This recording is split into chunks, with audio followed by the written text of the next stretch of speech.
اسلام ایک مستقل اور مکمل دین ہے، بالکل. اور جس طریقے سے آپ نے دیکھا ہوگا کوئی بھی ادارہ ہوتا ہے نا، وہ ادارہ کچھ اصول، کچھ ضوابط، کچھ ٹرمز بناتا ہے، تو اسی طریقے سے اسلام کے اندر بھی کچھ اصول و ضوابط ہیں جن کا ماننا ہر شخص کے لیے ضروری ہوتا ہے، مسلمان رہنے کے لیے بھی ضروری ہوتا ہے، مسلمان بننے کے لیے بھی ضروری ہوتا ہے. ان کو عقائد کہتے ہیں. عقیدہ، ویسے عقیدہ عربی زبان کا لفظ ہے، اس کا مطلب ہوتا ہے مضبوط گرہ لگا دینا. جب کسی چیز پہ مضبوط گرہ لگ جاتی ہے نا تو گویا وہ چیز سیل پیک ہو گئی، ایسا ہی ہے. اب آسانی سے وہ کھلے گی نہیں. جی.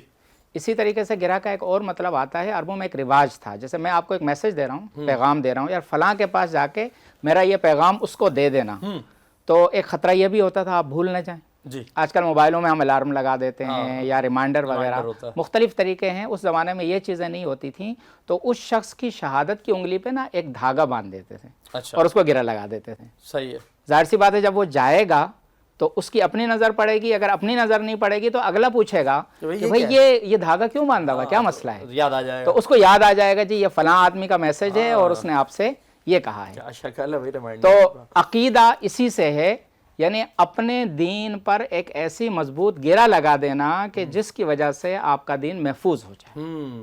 ٹھیک. اور آپ صلی اللہ علیہ وسلم نے فرمایا یہ اس طرح ہے جیسے اللہ کی لگائی ہوئی باڑ ہوتی ہے، اور اس سے جو باہر نکل گیا تو وہ سمجھو اللہ کی امان سے نکل گیا. تو یہ عقیدہ کہلاتا ہے. آج کل المیہ یہ ہے کہ فکری اور نظریاتی محاذوں پر مسلمان دن بدن جو ہے کمزور ہوتے جا رہے ہیں، بلکہ بانجھ ہوتے جا رہے ہیں، جس کا نقصان یہ ہو رہا ہے کہ ہمارے چھوٹے موٹے مسائل کو لے کر بھی جو ہے نا وہ جو ہے بات کا بتنگڑ بنا دیا جاتا ہے، اور ہمیں چونکہ اپنے عقائد کا پتہ نہیں ہوتا، جس کی وجہ سے ہم لوگ کسی نہ کسی جو ہے فتنے کا شکار ہو جاتے ہیں. تو عقائد کے اندر شخصیات کے حوالے سے بھی کچھ عقائد اللہ رب العزت نے نبی کریم صلی اللہ علیہ وسلم کے ذریعے، اور اسی طرح جو پہلے ادیان تھے ان کے ذریعے بھی کچھ عقائد جو ہے وہ شخصیات کے حوالے سے بھی لوگوں کو تلقین فرمائیں. ٹھیک. اس میں دو شخصیات ایسی ہیں کہ جن کو اللہ رب العزت نے منتخب کیا ہے، جو اللہ کے چنے ہوئے لوگ ہیں، اور ان لوگوں کے بارے میں عقیدہ رکھنا، اور جو عقیدہ اسلام نے بتایا ہے، جو ڈیمانڈ ہے اسلام کی، اس کے مطابق عقیدہ رکھنا ضروری. ٹھیک ہے. اس میں جو پہلی شخصیات ہیں وہ انبیاء کرام علیہم السلام. بے شک. اب لوگ کیا کرتے ہیں، انبیاء کرام علیہم السلام کے حوالے سے بیسک عقائد کا تو پتہ ہوتا نہیں ہے. جی موسیٰ علیہ السلام کی والدہ کا نام کیا تھا؟ بھئی انبیاء کی تعداد 1,24,000 ہے، 1,20,000 ہے، 1,48,000 ہے، 50,000 ہے. یعنی وہ سوالات جو نان ایشوز ہیں، جن کا عقیدے کے ساتھ کوئی تعلق نہیں ہے، جن کے بارے میں آپ سے سوال ہی نہیں ہونا ہے، ایسا ہی ہے. اور جس بارے میں سوال ہونا ہے اس کا پتہ ہی نہیں ہے. ٹھیک ٹھیک. اللہ معاف فرمائے، نبی پر بھی اعتراض کر دیں گے جی فلاں نبی نے یہ عمل کیوں کیا.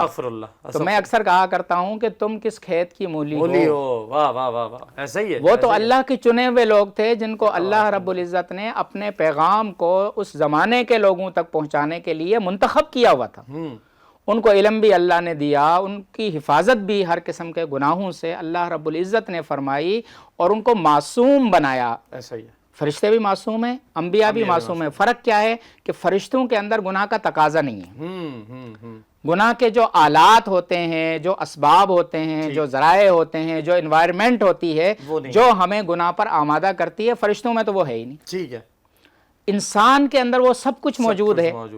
اس کے باوجود اللہ نے انبیاء کرام علیہ السلام کو ہر قسم کے چھوٹے بڑے گناہ سے محفوظ فرمایا. کیوں؟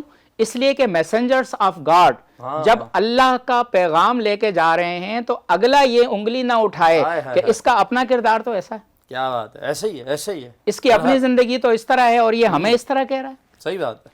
اس لیے اللہ رب العزت نے انبیاء کرام علیہ السلام کو معصوم بنایا. تو یہ عقیدہ رکھنا ضروری ہے کہ انبیاء کرام معصوم ہوتے ہیں، ہر قسم کی تنقید سے بالاتر ہوتے ہیں. ہماری عقل میں وہ بات آئے تب بھی ٹھیک ہے، نہ آئے تب بھی ٹھیک ہے، ہمیں ماننا ہے. ہماری حیثیت کیا جی ہم تنقید. اللہ نے انبیاء کو قرآن میں فرمایا کہ اللہ نے انبیاء کو اس لیے مبعوث فرمایا تاکہ ان کی اتباع کی جائے، تاکہ ان کی اطاعت کی جائے، تاکہ ان کے نقشے قدم پر چلا جائے، اس لیے نہیں کہ ان پر انگلی اٹھائی جائے. تو انبیاء کرام علیہ السلام جو ہیں وہ معصوم ہیں. بے شک.